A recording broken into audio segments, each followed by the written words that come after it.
Hi guys, check natin tong incubator natin. Titignan natin kung ilan na yung napisang itlog.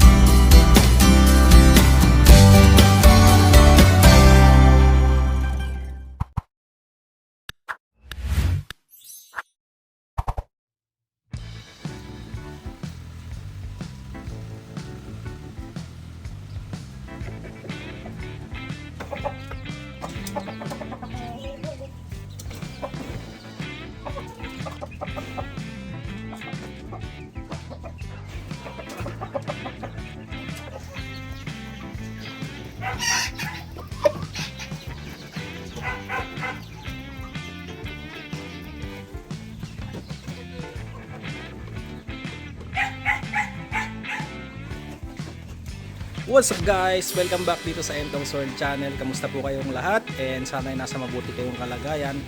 Shoutout sa ating mga subscribers dyan, sa mga kapwa ko nag-hobby. Shoutout sa inyong lahat. So andito tayo ulit ngayon sa province para ipakita ko yung update dito sa ating kulungan ng manok.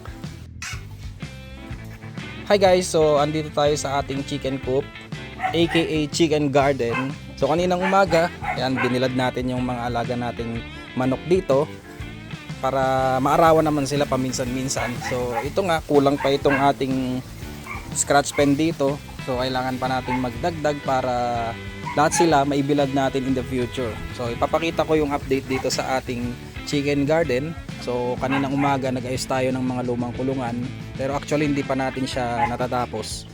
Iko-continue na lang natin bukas. So tara, pasukin natin itong ating chicken coop at ipapakita ko yung mga updates dito sa ating kulungan. So pagpasok natin dito, ayan, last week naglagay tayo dito ng mga halaman.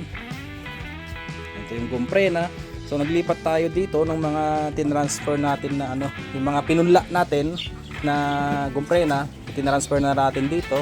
So ayan yung mga una nating batch. Bali dito sa part na to merong namatay. Ayan, di natin sure kung mabubuhay pa ito, nalanta siya. So itong iba naman mukhang mabubuhay at makakasurvive. Ayan guys. So, ito meron na siyang flower na lumalabas. So ayan. Purple yung kulay niya. Bali tatlong kulay yung nilagay natin dito. Meron tayong purple, merong pink, and merong pure white. So nakita kasi natin sa online, napakaganda ng mga flowers niya, kaya nainganyo tayong bumili, and nilagay na rin natin dito sa ating chicken garden. So dito naman sa kaliwa natin, ayan, ang ganda ng mga sili natin, oh.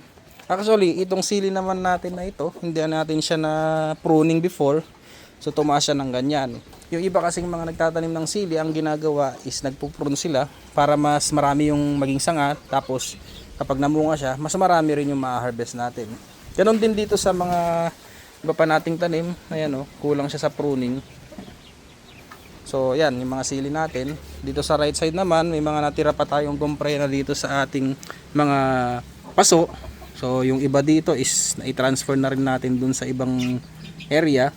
Yun nga lang guys, napansin natin tong mga dahon niya, unti-unti siyang nalalagas. So tingin natin merong dito, merong, kung hindi insekto, yung uod. Hindi naman tayo nag-i-spray kasi dito ng insecticide kasi may mga alaga tayong manok dito.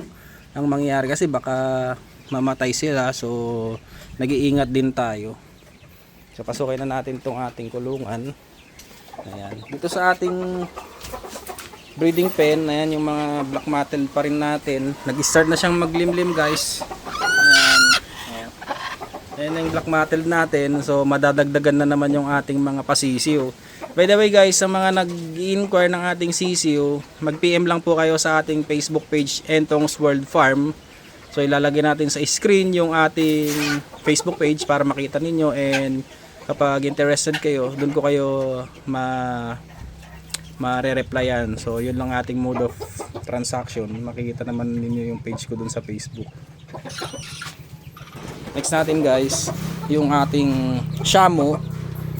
Ayan, Shamo chicken. Ito medyo ilag lang tayo dahil nga ang lalaki nila. Tapos minsan nanunuka din. So yun ang iniwasan natin, yung matuka yung ating matuka yung ating mata kasi sobrang tangkad nila guys, nasa more than 2 feet na yung height nila. Ayan oh. Yung iba pinangsasabong to eh. Ayan, laki oh. Guys, ayun ang itsura niya oh. Oh. Choo! Ang tapang guys. So ayan, yan din ang disadvantage. Teka lang, kukulong lang natin siya, medyo matapang kasi. So ayan guys, kinulong na natin. Nakita nyo naman no, kung gaano ka-agresibo yung manok na yan. Ito ibigay ni Kuya Deo sa atin. So shoutout kay Kuya Deo. Ang purpose natin dito guys, para ramihin natin for meat production. Tapos kung may bumili man, mainggan yung mag-alaga ng Shamo. So pwede tayong mag-share sa kanila. Ayan, maganda rin naman mga itsura nila, para silang eagle. And yung iba ng ganito sinasali pa nila sa show, pero hindi ko alam kung ito yung breed na yon kasi nakikita ko lang din online, kamukhang kamukha rin nila. Yun nga lang yung mga lahi na yun, nakikita ko sobrang haba ng buntot. Ito medyo maiksi. Next natin guys, dito sa ating mga pasisiw. So ayan, sineparate na natin yung iba kasi nag-aaway sila. O mauna muna tayo dito sa mga black mottled natin. Ayan, na puro lalaki yung lumabas. So dito sa batch na to, isa lang yung babae. Bale lahat lalaki na oh. Ayan. Sa mga interested guys, pwede tayong mag-share ng ating mga palahi sa kanila. So bibigyan ko kayo ng discount kapag nag-PM kayo. So follow lang kayo dun sa ating Facebook page. Tapos PM kayo guys. Pwede ko kayong bigyan ng discount. Sa mga hindi pala nakakalam, ang presyohan ng ganito ay hindi po mura. So unahan ko na po kayo. Yung iba kasi ang kalan la yung ordinary bantam, yung medyo matataas yung paa or malalaki yung paa, kalan la 300 pesos lang. So wala pong ganun. Ang halaga po nito is nagkakahalaga ng 2,000 pataas each. So yun po, ganun pong presyo nito kasi itong mga to Thai blood na rin po itong mga to. Yan. Chabo Japanese bantam na dinevelop sa Thailand yung mga lahi niya, kaya mas tumaas yung quality, mas gumanda yung mga itsura nila. So itong mga to mixed breed lang naman siya, hindi naman siya yung pure Thailand. Pero kung makikita niyo, iba na rin yung nag-i-improve na rin yung itsura nila habang lumalaki. Medyo bumubuka na rin yung buntot. Ayan. Yan siya sa malapitan. Kapag nagkakaedad or kapag nag-matured pa, mas gumaganda pa yung itsura, parang yung tatay.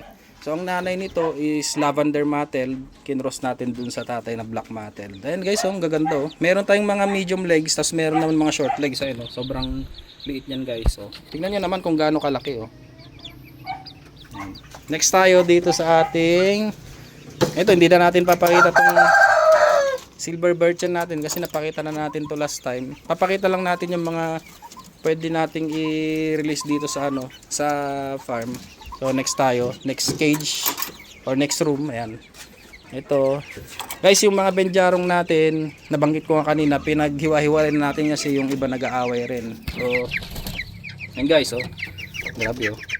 Nung mga bata to, green legs to. Ewan kung bakit parang nagiging dilaw na, pero sa benjarong naman dito sa Pilipinas, pagkakaalam ko lang ha, pagkakaalam ko yung mga benjarong green legs and yellow legs talaga, pero ako mas gusto ko kasi yung green legs. Hindi ko alam, siguro dahil sa Thailand green legs talaga yung sinasali sa show, pero may mga nakikita pa rin naman ako ng yellow legs. Basta nakadepende pa rin sila sa stance dun sa color pattern, tsaka dun sa syempre yung kung gaano siya kaliit. So itong mga to, grabe, puro halos lahat guys, tinignan ko yung mga benjarong na produce natin, mga short legs talaga lahat. Kasi nga, quality rin naman yung tatay nila before, yung kinain o yung pinatay ng daga. Tapos yung nanay niya sobrang liit. Mamaya papakita natin. Yung guys, sobrang liit guys. Actually, meron pa tayong paparating nga na broodcock. So, hinihintay lang natin. Medyo bata pa. Ayan. Ito guys, next naman puro lavender mottled, di natin bubuksan yung ating cage. Ayan, pakita natin oh. Ang bilis nilang lumaki guys. Ang gaganda oh. Diba? Yung kulay niya kasi yung attractive dito. So kaya gusto rin natin tong alagaan. In the future pag naparami natin to, papakawalan natin dito sa area yung mga lavender mottled kasi nakakatuwang tignan, no. Gagawa natin sila ng kanya-kanyang free range area.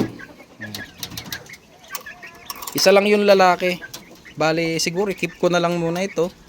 Tapos apat yung babae kasi pwede tayong mag-out sa babae. So 4 short legs tapos isang medium leg. Yung medium leg medyo pwede kong ibigay ng mas mura yung presyo kung magugustuhan nyo man. Next natin yung cochin ball. Ayan. Cochin ball natin kulang pa yung balahibo kasi sisiw pa nga siya. Hintayin pa natin siyang medyo lumaki-laki ng konti para ma-flex natin. Bali meron namang mga cochin ball na hindi frizzle yung balahibo. So pinaplano natin na i-upgrade sila. Next naman, ayan, mga benjarong pa rin guys. So ito yung sinasabi ko, sineparate na natin sila dun sa iba nilang mga kasamahan. Ito ang gaganda rin ng mga to. Ito lalo tong kak na to, sobrang liit. Ang tataba ng paa. Hindi lang natin masyadong hinahawakan kasi mailap. Ayan, baka ma-stress kasi guys. So ganyan lang muna sila. Habang lumalaki dyan muna sa mga cages nila. Ang mga patuka pala natin, ayan, mga crumbled lang. Hindi tayo nagpapatuka muna ng mga conditioner kasi minsan hindi rin nila pinapansin yung conditioner. Hindi guys, sa ibang breeder kasi ganun yung ginagawa. Kung ano yung patuka sa malalaki, ganun na rin sa maliliit. Pero tayo kasi sinusunod natin yung instruction ng mga ibang breeder ng Texas. So ito yung nanay guys, ayan. Yung nanay ng ating mga benjarong pasisiw. Sobrang liit niyan. Pag nakita nyo ng personal, bilog na maliit. Ayan o. Ang liit. So kapag pinakawalan natin sa labas yan, maamo din siya guys. Ayan, sobrang liit. Nagpapaupo na nga o. Kaso wala nga lang tayong broodcock. Saddusay nga. Kinain nga ng or kinagat ng ano nun, ng daga. Namatay. Tsaka gustong gusto ko to, napakaamo o. Ang amo nito. Hindi siya gaya ng ibang hen na matatapang ito. Sobrang amo. Cute oh. Grabe, ang liit. Oh. Gusto niyang lumabas pero diyan muna siya kasi just to be safe, iwas sa daga. Dito na siya sa cage. Next natin is itong mga benjarong pa rin naman natin. Ayan. Same pa rin naman doon sa una kong pinakita. Oops, teka, medyo mahirap buksan ng ating kulungan. Ayan. Ito guys, ikikip ko tong mga to kasi pumili ako ng mga nag-select ako ng mga 4 keep ko. Ito kasi nakikita kong magiging future breeders ko. Tingnan nyo, ang gaganda oh. Mga buntot nila, bumubuka na rin. Ayan. Tapos yung kak na yan, no? Green legs. Yan, yung tatlong yan, green legs yan guys. So, ito yung nakikita ko maganda stance eh. Oops, mailap. Teka. Mailap sila, mailip. Oh, yun dito. Lagyan natin dito. Ang liliit oh. Tignan nyo yung mga paa nyo. Nakakatuwang tignan oh. Ang liliit. Oh. Grabe. Napakaliliit. So ito naman, hindi naman siya ganyan sobrang liit. Lalaki pa naman ng konti yan guys. Magmamatured pa yung mga yan. Pero sa ngayon nakikita ko talagang kapag ano to yung nagmatured, gaya dito sa nanay nila, mas ano to, mas maliliit to. Yung iba kasi ginagawa, yung mga anak, binaback to father or back to mother, doon nila pinapalahi. Lalong lumiliit na naman yung itsura nila. Okay guys, next tayo dito sa ating mga 4 out. Ito guys, for sale natin to. Ito, in-experiment lang naman natin. Kinross natin yun, yung lavender mottled dun sa pure white na Japanese bantam natin na walang dugong Thai breed. So, ito yung naging resulta. Bali ito guys, bata pa tong mga to. Ayan o, black yung pinalabasan ng dalawang hen. Tapos itong cock, hindi natin alam kung ano magiging itsura niya niyan. Pero I think mag-i-improve pa to guys. Ganyan lang yan ngayon. Medyo maingay man. Ganyan lang yan ngayon pero gaganda pa yan. So gaya nung mga na benta natin before, gumanda lalo yung itsura. Yan guys, may nangingitlog na bantam. Yan, yung silver birchen natin, yan o. Naka-recover, bumubukat na rin yung buntot guys oh. Ayan o, kita nyo. Medyo nagiging ano na siya, nagiging active na oh. Hindi gaya dati na halos halos mamatay dahil na-stress dun sa paglipat natin. Ito ang ganda rin ng laban ng black mottled. And syempre yung ating eto guys, siniwalay din natin to. Ang tatapang kasi talaga guys. Nagsasabong sila. So ayan, isa lang yung hen na lumabas dun sa anak nitong lavender mottled. Malakas yung dugo ng kakarel. Ayan yung lavender mottled natin guys eh. Ganyan ang kulay guys.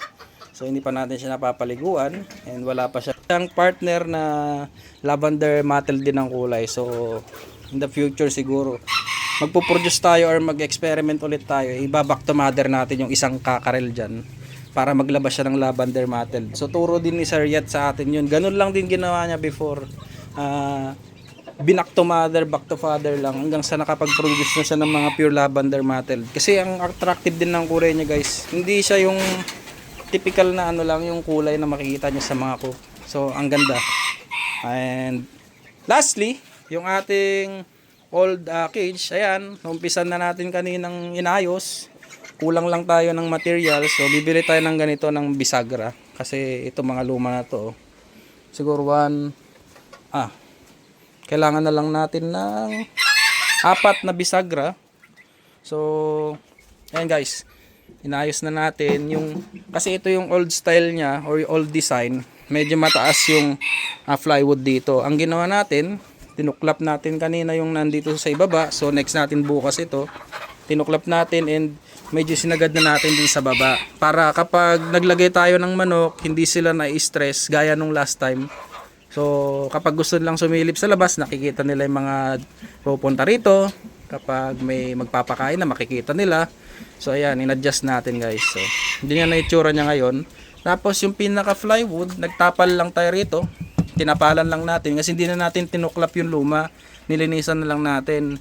So yung luma ganun gaya dun sa pinaka diding niya sa likod. Ito guys, hindi nga natin napalitan yung diding sa likod kasi medyo maliit yung space diyan sa likod. Hindi tayo kakasya. So pwede pa naman yan. Siguro diskartehan na lang natin yan kung paano natin mapapalitan in the future. Pero for the meantime, ito lang muna, flooring tsaka yung pag-adjust natin dito sa pinto. Ayan, hindi pa nga tayo tapos hindi pa natin na-install itong pinaka pinto nila. Ayan. Sinisingit lang natin kapag umuwi tayo dito sa province para may rin naman tayo, may exercise tayo tapos naayos natin yung mga dapat ayusin dito sa ating chicken garden. So guys, yan, pakita natin yung mga in-incubate natin. Ayan guys, bago natin tapusin yung video natin, ipakita natin yung update dito sa ating in-incubate. So meron ng isang napisa. May hinihintay pa tayo guys. Yung iba dyan, mga bibi yan. So pang balot. Actually 3 lang hinihintay natin kasi 3 lang yung fertile. Isa lang na napisa. Yung iba rito mga bibi. So yun, update lang dito. Next time papakita natin yung itsura nito kapag lumaki. So guys, nakita nyo yung mga updates dito sa ating chicken garden. Next time may update ko naman kayo dito sa ating iba pang mga alaga kasi di ba nga yung mga vlogs natin before about sa kambing, meron tayong rabbit, meron tayong mga bibi, manok, so halo-halo. Ipapakita natin yung update din sa mga alaga natin ngayon para magkaroon din kayo ng idea kung paano sila pakainin, paano yung tamang management sa kanila.